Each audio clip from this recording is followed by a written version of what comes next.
Prodi Kebidanan Universitas Pendidikan Ganesha. Ibu, ini posternya saya berikan dulu.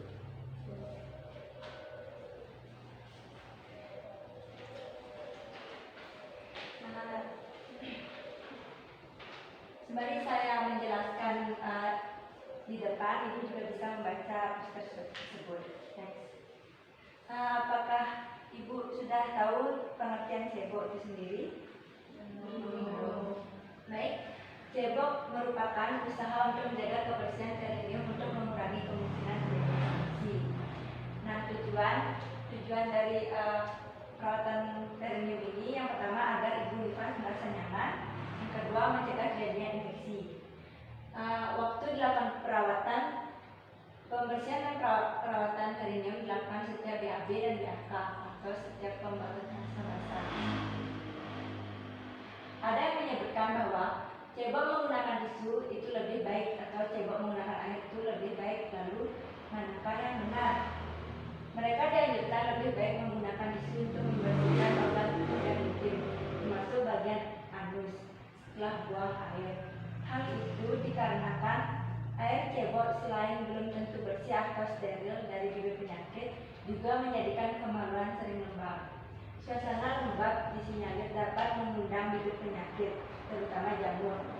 Infeksi saluran kemih adalah salah satu konsekuensi penyakit yang bisa dialami para wanita, termasuk para pria yang cebok dengan menggunakan air tidak steril. Khusus pada wanita, penggunaan air yang kurang bersih untuk cebok juga bisa merangsang terjadinya keputihan. Namun, banyak orang yang cebok dengan air mengklaim hal itu membuat sisi belakang terasa lebih bersih, segar dan sehat. Air juga lebih aman digunakan untuk cebok daripada kertas toilet, khususnya bagi orang yang baru saja menjalani proses operasi, melahirkan atau mengalami sindrom iritasi usus. Mengapa demikian? Karena mencuci dengan air jelas jauh lebih lembut daripada menggosok tisu kering di anus. Seperti diketahui, kulit di sekitaran anus sebenarnya cukup lembut, dengan banyak ujung saraf yang sensitif. Menyekat dengan jaringan kering malah akhirnya dapat mengiritasi dan merusak area lebih lanjut. Penggunaan air juga dianggap lebih ramah lingkungan ketimbang pemakaian tisu untuk cebok. Cara cebok atau membersihkan vagina yang benar. Apakah di sini ibu sudah tahu cara cebok yang benar itu seperti apa? Baik, jika belum, saya akan menjelaskannya sekarang. Cara cebok yang benar itu yaitu dengan melakukan dari arah depan ke belakang. Selain itu, penting juga usai membersihkan vagina untuk dikeringkan hingga benar-benar kering.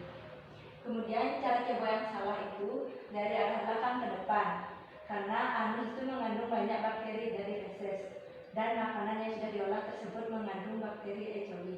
Ketika melakukan gerakan cebok dari belakang ke depan, bakteri E. coli tersebut mengenai bagian vagina depan. Apabila imunitas seorang wanita sedang dalam kondisi lemah, dampaknya pH vagina berubah menjadi lebih rentan mengalami keputihan yang abnormal. Ada juga risiko yang akan terjadi jika melakukan cebok yang salah. Jika ibu membersihkan vagina tidak dengan cara yang benar, maka akan ada beberapa risiko yang bisa mempengaruhi keberhasilan untuk hamil. Hal ini karena adanya infeksi pada vagina.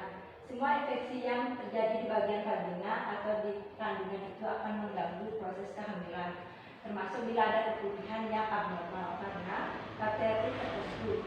Beberapa risiko karena keputihan abnormal yang terjadi yaitu seperti adanya kehamilan di luar kandungan. Jika perempuan sering mengalami keputihan abnormal, ada kemungkinan saluran telurnya akan melebar, sehingga risiko untuk terjadinya kehamilan di luar kandungan lebih tinggi. Jadi bila ada infeksi harus diobati terlebih dahulu. Nah, ada juga risiko cebok menggunakan sabun khusus vagina. Cara cebok dengan tisu wangi atau sabun khusus vagina yang beraroma mungkin digunakan untuk membuat vagina tetap wangi sepanjang hari. Tetapi hal ini dapat mengganggu keseimbangan pH dalam alami vagina. Aroma vagina dapat berubah pada waktu yang berbeda dari siklus reproduksi dan tidak selalu dianggap sebagai tanda infeksi atau penyakit. Sehingga cara cebok terbaik untuk mencuci vagina cukup dengan menggunakan air dan sabun biasa. Menjadi wajar jika vagina memiliki aroma. Bila ibu khawatir tentang aroma vagina yang mungkin dirasa tidak sedap, sebaiknya konsultasikan ke dokter. Bisa jadi ibu memiliki infeksi yang memerlukan perawatan. Penyebab paling umum dari aroma vagina yang tidak sedap yaitu bakteri vaginosis. Kondisi ini mudah diobati dengan antibiotik. Baik, itu saja penjelasan dari saya mengenai cara cebok yang benar. Apakah ada pertanyaan? Baik, Ibu silakan. Baik, sini saya akan bertanya. Tadi dijelaskan menggunakan tisu dan air. Jadi namanya lebih efektif untuk ceboknya tisu atau air?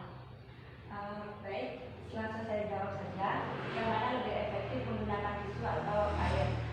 Jadi untuk ibu nifas disarankan cebok itu menggunakan air terlebih dahulu, kemudian dikeringkan menggunakan tisu.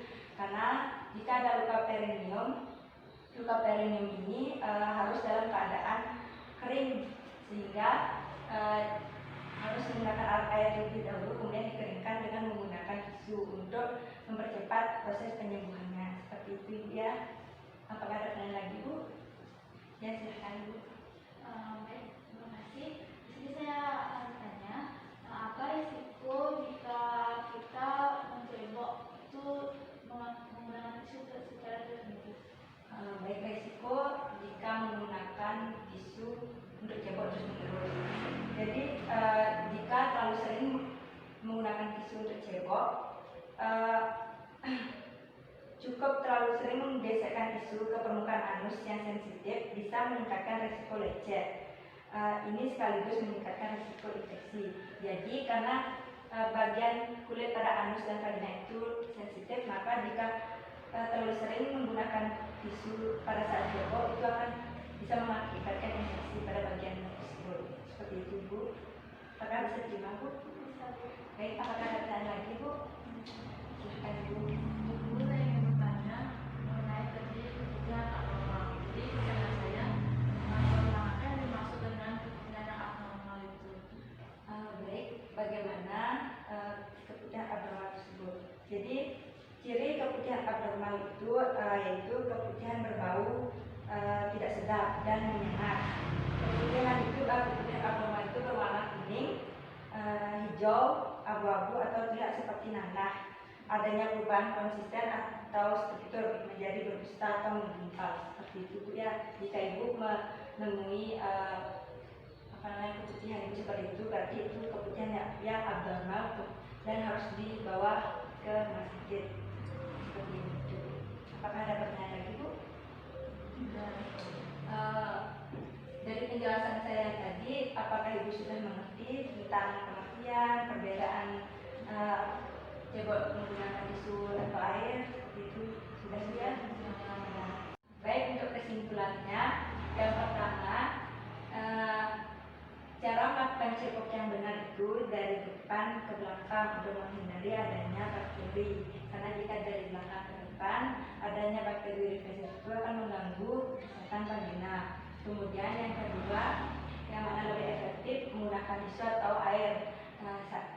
Saya sarankan untuk menggunakan air daripada tisu. Kemudian yang terakhir,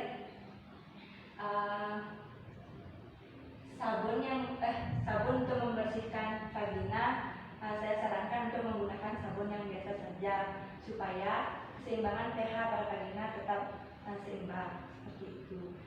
Jadi sekian penyuluhan